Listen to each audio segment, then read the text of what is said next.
his magnifying glass. We are looking for any clues. We quite like looking anyway at seeing things in nature. Ooh, great twig. I really could do with a clue. Could you, Bar? You're still wearing your crown, which helps us think about one clue we found. Oh, can you spot anything, everybody? Vicar David said there would be clues. Where is that clue? Bar! Look! What's in the tree? Well, everybody, there's a cross and a tick. A tick and a cross. Things where you go, nope. And things you go, yes. Things like being happy. Things like being friends. Oh. What's that, Bar? Bar's got a great idea. This is like a dice. We could play a game. Do you want to join in, everybody? Can you count to 3 for me? Come on, Bar. Hold this dice. Whoop. 1, 2, 3. What's it landed on, Bar? It's landed on a something where you go, not a good idea. Should we try again? What's it landed on, everybody? It's a good idea. Something that's great. I like that clue. Can you hold that, Bar? Shall we go and have a look at the Easter journey and see if there is a clue on that journey? Come with us.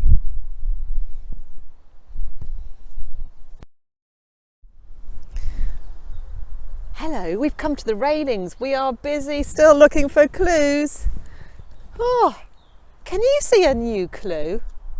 There's yesterday's banner about the crown. I need another banner.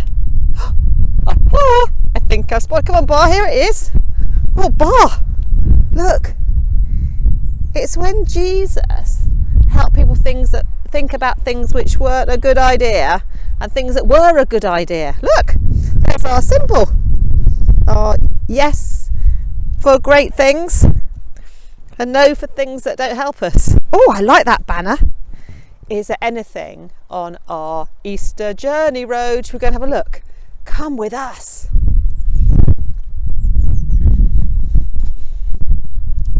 We saw the daffodils yesterday, do you remember? And there's the crown about Palm Sunday. What is this huge thing? We don't need the magnifying glass. Come on, everybody. I wonder what it is. It's huge. Bar, look at this. Oh, everybody, there's that no sign and the yes tick. Wow. Jesus really helps us understand things which are great for us and things that aren't great for us. Oh, all this detective work. I think I need some squash. Do you want some squash, Bar? Yes, you do. Let's go back to the vicarage and see if there's a story for us today. Come on, everybody.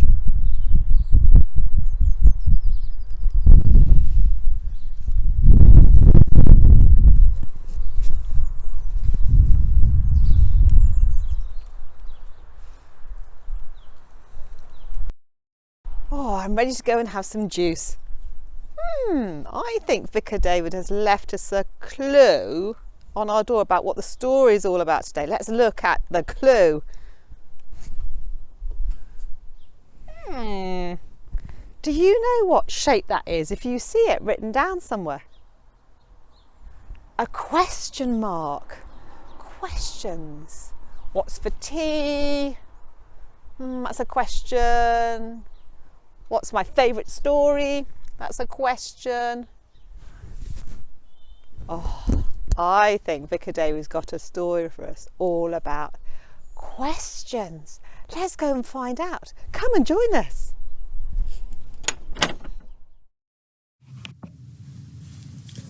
Questions, questions. Cat spent most of her days curled up on a red velvet cushion. She would warm herself in sunshine that fell on the courtyard of the most important building of the city, the temple. Anyone who was anyone made sure they visited here a lot. It was the place where humans came and talked about the most important things to them.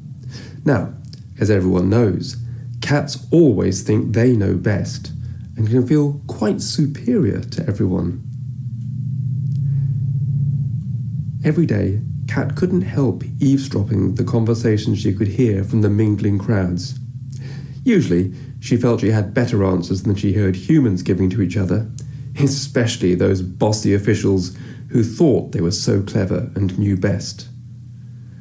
Those Jerusalem crowds with their questions. Oh, so many questions.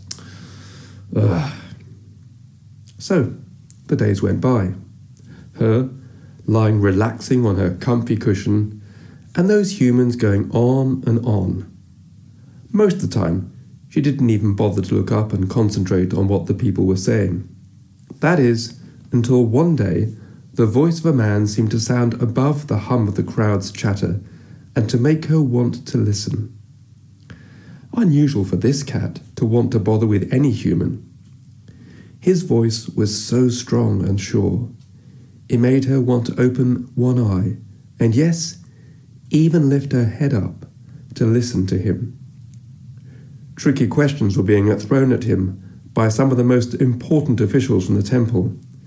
Their voices were cross and loud, asking him, who did he think he was to be spreading this so-called good news? Did he think he knew better than them? The crowd were looking at each other, relieved that at long last there was someone confident enough to challenge these know-alls who didn't seem to listen and understand the crowds who were before them. Cat, she felt like joining in and pointing a few things out. She wanted to stand up tall and say, let me tell you, I've watched this crowd of bossy, in-charge humans and listened to them for hours. They don't seem to understand what is really important in life. To be honest, they don't even understand much about God. Don't they read about what God is like and what he wants for people? Still, who was going to listen to a cat, even if she was the most important animal in Jerusalem? The voice of this storytelling teacher seemed to quiet the confused crowd, and he had a wonderful way of answering the small crowd of bossy officials who kept on with question after question. It seemed like they were trying to catch him out. Sometimes he would tell one of his stories that made the listening crowd work out for themselves more about God and how the world should work. The storyteller had won the question competition for sure, and the officials knew it. Cat could see people having conversations with each other, sharing the new ideas they'd heard. They were trying to work things out. What was this good news that Jesus kept talking about? How did these stories help people understand about God? What difference did this storyteller's ideas make to everybody? Cat found herself purring in a way she hadn't done before as she lay on her cushion and relaxed in the sunshine. After listening to the visiting man, she had a lot to think about. There were lots of questions she would like to ask the storyteller herself. She didn't like to admit it to anyone because, after all, she had her reputation to consider. New ideas that hadn't been there before seemed to buzz about in her head. She considered herself wise with all the answers, but now she wasn't so sure. It seems that there is more for me to learn. She hoped the storyteller teacher would be back one day so she could ask more. Meanwhile, she'd just have to lie here in the sun, asking herself questions.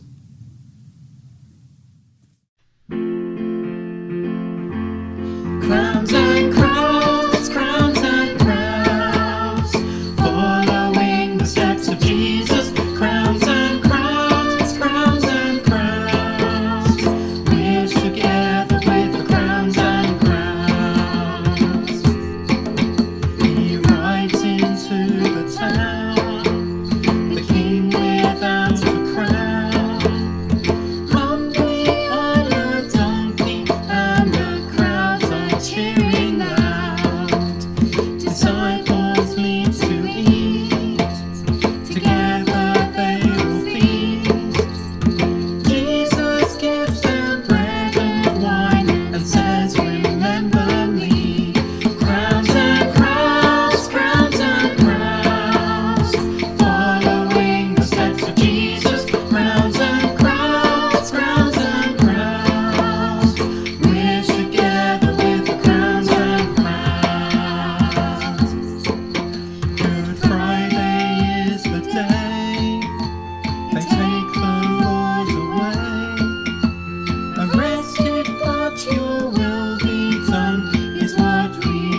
a crown of thorns upon his head, and friends all ran to hide.